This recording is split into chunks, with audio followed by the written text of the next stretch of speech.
Welcome to my second reading. This is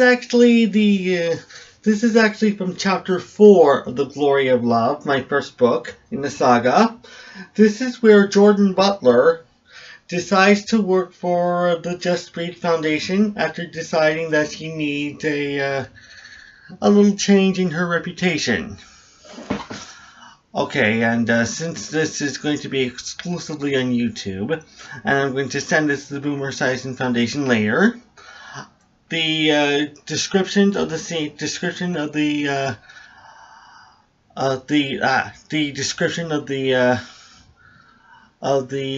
reading will be in the comments, will be in the description below.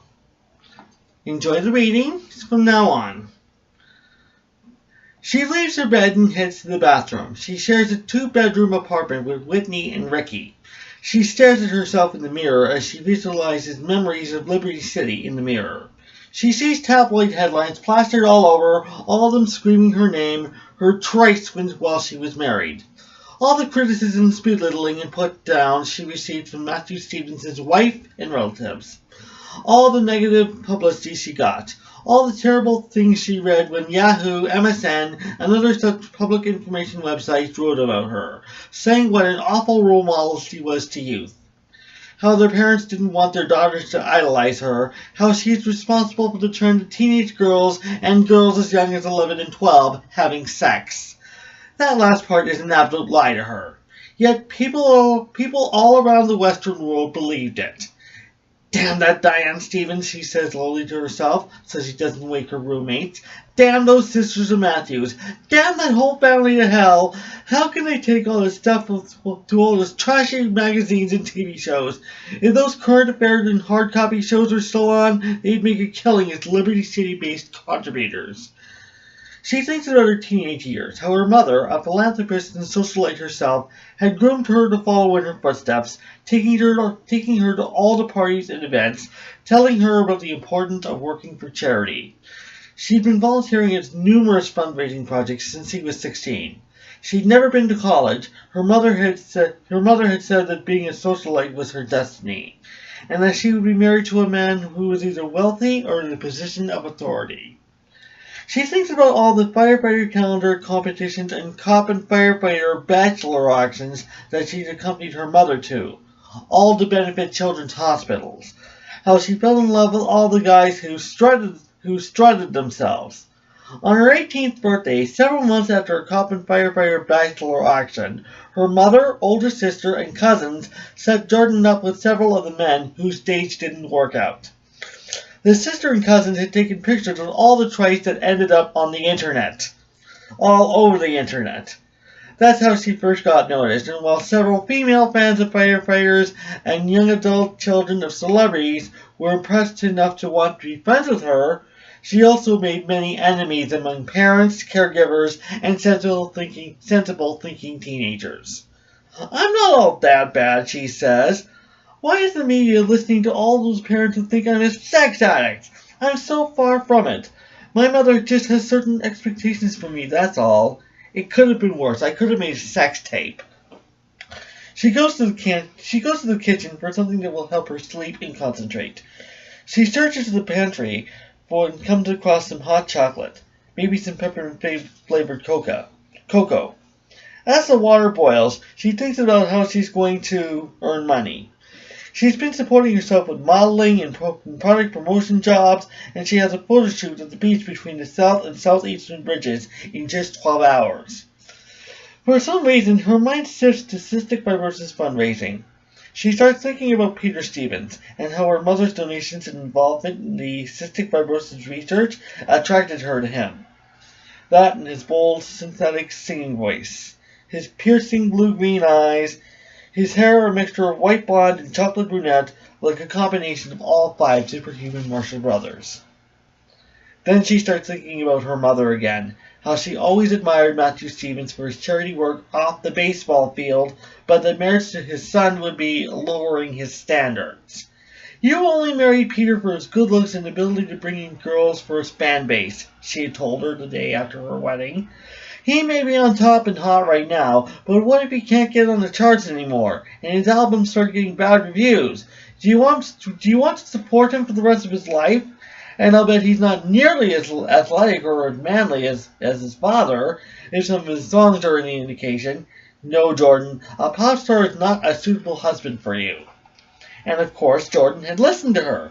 She is regretful for only a few seconds, however, when thoughts of Night Fighter begin to appear. She knows he is a crime fighter. He may not be a police officer, but a crime fighter working to defeat the criminals before the police come would be good enough for her mother, right? She has so much in her mind right now, but it returns to Night Fighter again. She hears the kettle click off, pours hot water into a large mug, and adds 3 tablespoons of cocoa. She sips slowly, savoring the minty taste. Her thoughts of Night Fighter are just as hot and tasty. She knows she wants Night Fighter, especially since she's not interested in going back to Peter. She came to Crystal Isle to start afresh, and that's exactly what she resolved to do. It's what she's been doing in her modeling gigs, wearing numerous gowns designed for formal events, clothes from other people's lines. She's never thought of starting her own. But maybe she should, and give a portion of the proceeds from sales to the Matthew Esiason Foundation to appease her in-laws. It is perhaps the kitchen light, but it causes Whitney to leave her bed and find Jordan sitting up at the dining table. She shakes her head at her and says, "What are you doing up? Don't you have a fashion shoot? Tomorrow? This is a very bad time to get insomnia."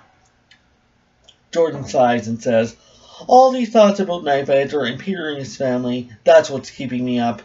I don't know what's the matter with him. I know Night Fighter and I would be right for each other, but he and his family obviously pay attention to all those trashy gossip and attention to their ninja training and crime fighting. Or maybe their other students are telling them stuff. I don't know. I'm trying to think of how I can win his heart."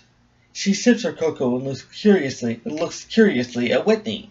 "Whitney, what did you and Ricky think when you first met me?" Whitney laughs and replies, "Well, we could definitely tell who you were right away. We thought you were a beautiful, intelligent, fascinating person who has a very good following. You certainly have a lot of young girls who want to be just like you." "Of course," Jordan brags. "I was fabulous, famous, and wealthy back in Liberty City." She looks around the kitchen, looking fierce and posing, and seeing if there are cameras filming her, even though there aren't. She turns back to Whitney. "But I don't know why Night Fighter and all his family and everyone here in Crystal Isle believe all this stuff about me not taking matrimony seriously. I mean, really, I'm not a whore. I mean, yes, I have posed in skimpy outfits for men's magazines in the past, but it's only to get myself out there. When I wasn't modeling, I was putting my time into raising awareness for CF, trying to use my fame and celebrity for good things like Matthew and Peter did." Whitney tries not to laugh again. "You're still interested in raising money for CF awareness? When you first came to us, you showed no sign of caring for Peter Stevens. I didn't think you still cared about him that much. Isn't your mother a famous philanthropist? Are you sure you can't find another cause, like breast cancer or ending racism?" Jordan chuckles and replies, "Just because my mother didn't approve of Peter doesn't mean I can't still do what I was doing when I was still married. Mother still had respect for Matthew Stevens' contributions to children and charities. I'm basing my plans on solely that." She takes her cocoa to the computer, goes online, and types cystic fibrosis benefit events into her Google search. She searches through all the foundation websites and is attracted to the two sales events that the Matthew Stevens Foundation is putting on later in September. But she frowns heavily. Both are being held in Liberty City. "I don't think Liberty City is ready to tackle with me again," she says. She clicks back to the Google search. She finds another information site with a news story from 2 months earlier. She reads the article and is surprised and inspired. It talks about the upcoming Cystic Fibrosis Awareness Week in the next month, and that the annual North American CF Awareness Conference will be held in Crystal Isle.